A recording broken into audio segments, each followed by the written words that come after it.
کا سیغہ یوں لکھا ہے، لیکن الحمدللہ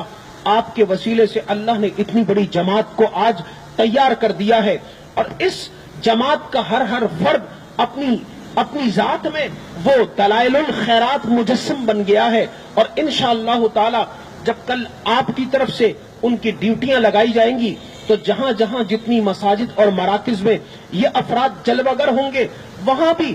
اس نور اور خوشبو کا سمندر رواں دواں ہو جائے گا، وہاں بھی حضور علیہ الصلوۃ والسلام کے ساتھ محبت کے تعلق کا یہ دریا بہنا شروع ہو جائے گا۔ آپ کی یہاں پر ہم سب پر یہ شفقت، یہ مہربانی ویسے ہی ہے۔ انسان جب سامنے ہوتا ہے، یہ یاد رکھیے، جب انسان اور بڑا انسان سامنے ہوتا ہے اس کی قدر نہیں ہوتی، لیکن جن لوگوں نے اس ہستی کو نہیں دیکھا ہوتا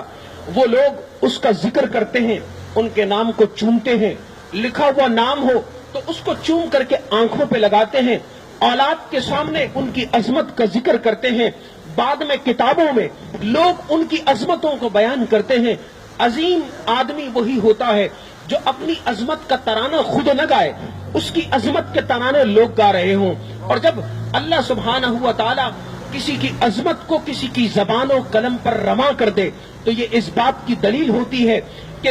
وہ شخص اپنی ذات میں کسی عظمت کا خواہاں اور طلبگار نہیں ہے، وہ کسی بڑے اونچے مقام کو نہیں چاہتا، لیکن اللہ سبحانہ و تعالی بندوں سے یہ چاہتا ہے کہ وہ تو اللہ کا عاجز بندہ ہے، وہ تو اپنے آپ کو اللہ کی بارگاہ میں اپنے کمزوری ظاہر کر کے ضعیف و ناتواں سمجھتا ہے، لیکن اللہ سبحانہ و تعالی ارشاد فرماتا ہے کہ وہ میرے سامنے جھک چکا ہے، وہ میرے سامنے جبین نیاز کو سجدے میں رکھ چکا ہے۔ اے انسانوں، اے مجھ پر ایمان رکھنے والوں، اے مجھ سے عقیدت کا تعلق رکھنے والوں، اے وہ بندوں جن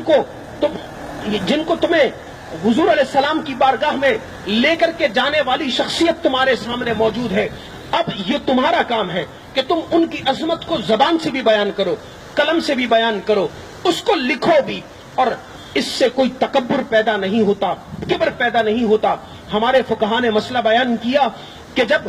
آپ زکوٰۃ کی رقم کو بطور عبادت کے ادا کریں تو اس کو چھپا کر کے دے دیں، بہتر بات ہے، لیکن آپ صدقہ نافلہ دیں تو لوگوں کو شوق دلانے کے لیے، لوگوں کے دلوں میں اس صدقہ نافلہ کی رغبت کو پیدا کرنے کے لیے چاہیے کہ آپ کھڑے ہو جائیں اور کھڑے ہو کر کے اعلان کریں کہ جناب میں 2000 روپے اس خیر کے کام میں دے رہا ہوں، مسجد کی تعمیر میں دے رہا ہوں، کسی مدرسے کی تعمیر میں دے رہا ہوں، کتاب کی طباعت میں دے رہا ہوں، اس لیے کہ سننے والے آپ کو سننے کے بعد اس بات کو سمجھ لیں کہ یہ چھوٹا کام نہیں، اس شخص نے 2000 روپے دیے تو مجھے آگے بڑھ کر کے 5000 اگلے کو سن کر کے 10,000 روپے دینے چاہیے۔ اس لیے جب خیر کی بات ہو اور خیر کے ذریعے سے آپ مزید خیر کو پھیلانا چاہیں تو اگر انسان خود عاجز بھی ہو اور خود اپنے تئیں وہ اپنے کسی عظمت کا اظہار نہ بھی کرتا ہو تو کسی انسان کی عظمت کے اظہار کے لیے اتنی ہی بات کافی ہے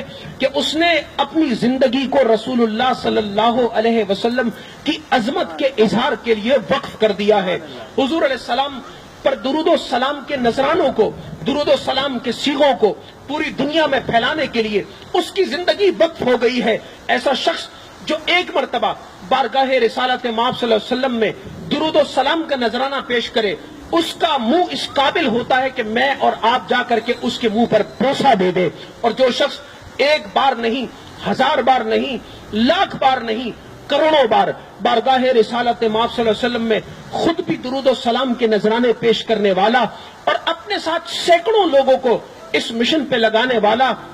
وہ ہستی اس قابل ہے کہ ہم ان کے منہ پہ بھی بوسہ دیں، ان کی زبان پہ بھی بوسہ دیں، ان کی پیشانی پر بھی بوسہ دیں، ان کے ہاتھوں پر بھی بوسہ دیں، ان کے کپڑوں پر بھی بوسہ دیں، اور یہ بوسہ یہ تعلق اس تعلق کی ایک علامت ہے جو حضور علیہ الصلوۃ والسلام کے ساتھ ہمارے عقیدت کے لیے ایک دلیل ہے، اور وہ دلیل یہ ہے کہ اس شخص نے ہمیں اس عظیم اور اس بارگاہ کے ساتھ جوڑا جس بارگاہ کا ذکر کرنے کے لیے بھی ہماری زبان شاید پاک نہ ہو۔ اللہ سبحانہ و تعالی نے اس فقیر کو یہ توفیق دی کہ اپنے تئیں دلائل الخیرات شریف کے عربی ایڈیشن اور اردو ایڈیشن